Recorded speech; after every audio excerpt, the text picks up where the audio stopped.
रावण की मृत्यु के बाद मंदोदरी का क्या हुआ। मंदोदरी के बारे में आपको बताएं उससे पहले हम आपको मंदोदरी के जीवन के बारे में बताते हैं। हिंदू पुराणों में की एक कथा के अनुसार मधुरा नामक एक अप्सरा थी जो भगवान माता पार्वती को बहुत चाहती थी। एक दिन मधुरा माता पार्वती से मिलने कैलाश पर्वत पर पहुंची, लेकिन माता पार्वती वहां नहीं थी। मधुरा ने भगवान शिव को देखा तो वह उनको आकर्षित करने में लग गई और पूजा शुरू कर दी। कुछ समय बाद जब माता पार्वती वहां पहुंची तो यह देखकर बहुत गुस्सा हुई। गुस्से में आकर माता पार्वती ने मधुरा को मेढक बनने का श्राप दे दिया और कुएं में 12 सालों तक रहने को कहा। भगवान शिव ने पार्वती से प्रार्थना की। काफ़ी प्रार्थना करने के बाद माता पार्वती मान गईं और 1 साल तक कुएं में रहने को कहा। मधुरा 1 साल तक कुएं में पूजा करती रही। वहीं दूसरी ओर असुरों के देवता मायासुर और पत्नी हेमा के 2 पुत्र थे। वो चाहते थे कि दोनों के एक बेटी हो।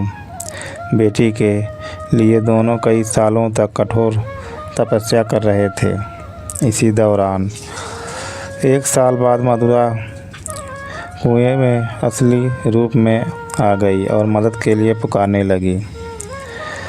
मधुरा की आवाज़ सुनकर मायासुर ने पूजा समाप्त की और मधुरा को गोद में उठाया। मधुरा ने इस लड़की का नाम मंदोदरी रखा। कुछ सालों बाद रावण एक बार मायासुर से मिलने गया। रावण ने मायासुर की बेटी मंदोदरी को देखा तो वह मंत्रमुग्ध हो गया। रावण ने मायासुर से कहा कि उसे मंदोदरी पसंद है और वह मंदोदरी के साथ विवाह करना चाहता है। मायासुर ने मना कर दिया तो रावण ने जबरन विवाह कर लिया। विवाह के बाद दोनों के 3 पुत्र हुए। मंदोदरी को पता था कि रावण बहुत अहंकारी है और वो जिस मार्ग पर चल रहा है उसका विनाश निश्चित है। मंदोदरी ने रावण को भगवान राम की पत्नी माता सीता को वापस भेजने को कहा, लेकिन रावण ने मना कर दिया। भगवान राम और रावण के बीच युद्ध हुआ। रावण के मरने के बाद मंदोदरी युद्ध भूमि पर गई और विनाश देखकर अत्यंत दुखी हुई।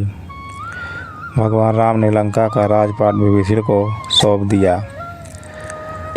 अद्भुत रामायण के अनुसार भगवान राम ने मंदोदरी को सुझाव दिया कि वह विभीषण से विवाह कर ले।